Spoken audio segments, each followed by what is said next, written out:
आप सभी का गीता ज्ञान चैनल में स्वागत है। अगर आप चैनल पे पहली बार आ रहे हैं तो चैनल को सब्सक्राइब करें और उसके बगल में जो बेल आइकन है उसे क्लिक करें नोटिफिकेशन के लिए। श्रीभगवानुवाच ये यथा मां प्रपद्यन्ते त्वं तथा एव भजामि अहं ममावतर्मा अनुवर्तन्ते मनुष्या पार्थ सर्वशः।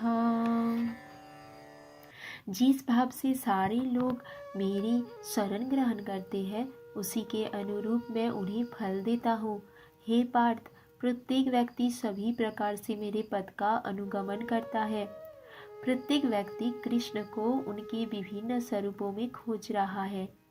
भगवान श्री कृष्ण को अंशतः उनके निर्विशेष ब्रह्म ज्योति तेज में तथा प्रत्येक वस्तु के कण कण में रहने वाले सर्वव्यापी परमात्मा के रूप में अनुभव किया जाता है, लेकिन कृष्ण का पूर्ण साक्षात्कार तो उनकी शुद्ध भक्ति कर पाते हैं। फलतः कृष्ण प्रत्येक व्यक्ति की अनुभूति के विषय है और इस तरह कोई भी और सभी अपनी अपनी इच्छा के अनुसार तुष्ट होते हैं। दिव्य जगत में भी कृष्ण अपने शुद्ध भक्तों के साथ दिव्य भाव से विनिमय करते हैं, जिस तरह की भक्त उन्हें चाहता है। कोई एक भक्त कृष्ण को परम स्वामी के रूप में चाह कर सकता है, दूसरा अपने सखा के रूप में, तीसरा अपने पुत्र के रूप में और चौथा अपने प्रेमी के रूप में। कृष्ण सभी भक्तों को समान रूप से उनके प्रेम की प्रगाढ़ता के अनुसार फल देते हैं। भौतिक जगत में भी ऐसी ही विनिमय की अनुभूतियाँ होती है और वे विभिन्न प्रकार के भक्तों के अनुसार भगवान द्वारा समभाव से विनिमय की जाती है। शुद्ध भक्त यहाँ पर और दिव्य धाम में भी कृष्ण का सानिध्य प्राप्त करते हैं और भगवान की साकार सेवा कर सकते हैं। इस तरह वे उनकी प्रेमा भक्ति का दिव्य आनंद प्राप्त करते हैं। किंतु जो निर्विशेषवादी है और जो जीवात्मा के अस्तित्व को मिटाकर आध्यात्मिक आत्मघात करना चाहते हैं, कृष्ण उनको भी अपने तेज में लीन करके उनकी सहायता करते हैं। ऐसे निर्विशेषवादी सच्चिदानंद भगवान को स्वीकार नहीं करते। फलतः वे अपने व्यक्तित्व को मिटाकर भगवान की दिव्य सगुण भक्ति के आनंद को प्राप्त नहीं करते।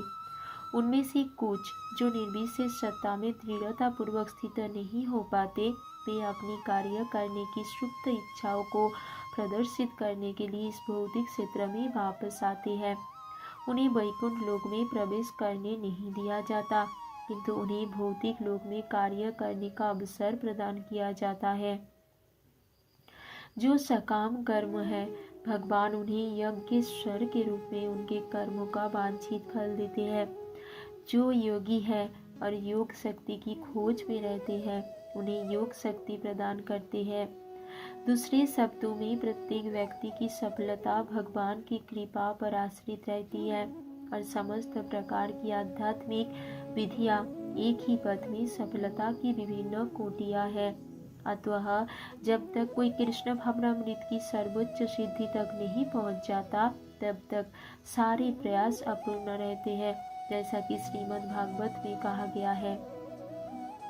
मनुष्य चाहे निष्काम हो या फल का इच्छुक हो या मुक्ति का इच्छुक ही क्यों ना हो, उसे पूरे सामर्थ्य से भगवान की सेवा करनी चाहिए, जिससे उसे पूर्ण सिद्धि प्राप्त हो सके, जिसका पर्यवसान कृष्ण कृष्ण भावनामृत में होता है।